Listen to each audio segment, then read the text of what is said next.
यानंतर बातमी आहे वक्फ बोर्डा संदर्भातली। लातूर जिल्ह्यातल्या 300 एकर जमिनीवर वक्फ बोर्डानं दावा केल्याच्या बातमी समोर आली आणि त्यामुळे शेतकरी धास्तावले।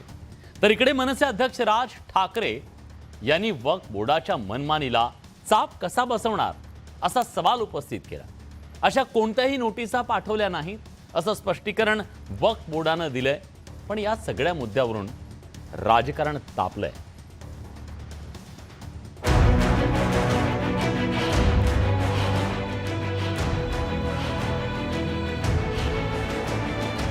बोर्डाच्या मनमानी कारभारामुळे लातूर जिल्ह्यासह राज्यभरातल्या शेतकऱ्यांच्या चिंता वाढल्यात। त्याची दखल घेत मनसे अध्यक्ष राज ठाकरेंनी ट्विट केलंय। अहमदपूर तालुक्यातील तळेगाव गावातली ही धक्कादायक बातमी आहे। 103 शेतकऱ्यांचं जगणं धोक्यात आलंय। वक्फ बोर्ड गेली कित्येक वर्ष मनमानी कारभारानं लोकांवर दहशत बसवतंय। त्याला चाप कसा बसणार आहे हाय। काही महिन्यांपूर्वी संसदेत वक्फ कायद्यात सुधारणा सुचवणारं विधेयक केंद्र सरकारनं सादर केलं। त्यावर मुस्लिम धार्जिण्या विरोधी पक्षांनी संसदेत गोंधळ घातला। सुधारित विधेयकावर मवियाची भूमिका विरोधाची होती।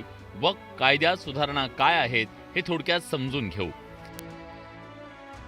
एखादी मालमत्ता वक्फ बोर्डाची आहे का नाही हे ठरवण्याचा अधिकार काढून घेतला जाणार आहे। वक्फ बोर्डावर मुस्लिम महिलांचा समावेश असला पाहिजे, तसंच मुस्लिमेतर समाजाचंही प्रतिनिधित्व असलं पाहिजे।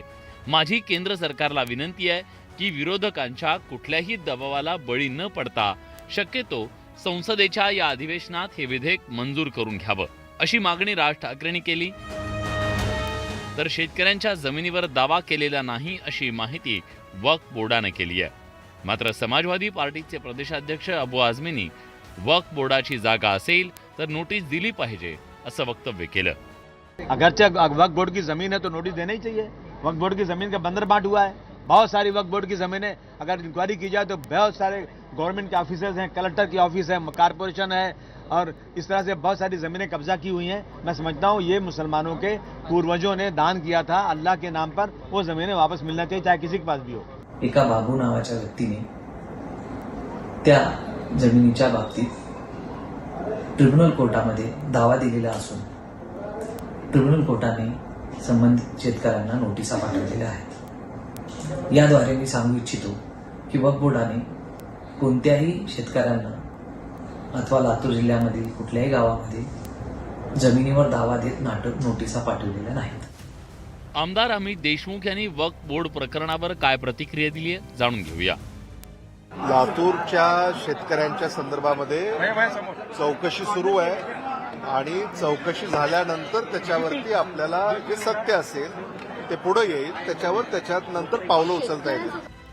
वक्फ बोर्डाकडून अनेकदा वेगवेगळ्या जमिनींवर दावा केला जातो। या गंभीर प्रकरणावर आता राज ठाकरेंनी आक्रमक भूमिका घेतली आहे। परिणामी केंद्र सरकार काय भूमिका घेणार याकडे सगळ्यांचं लक्ष लागलंय। Bureau report, news 18 Lokmat.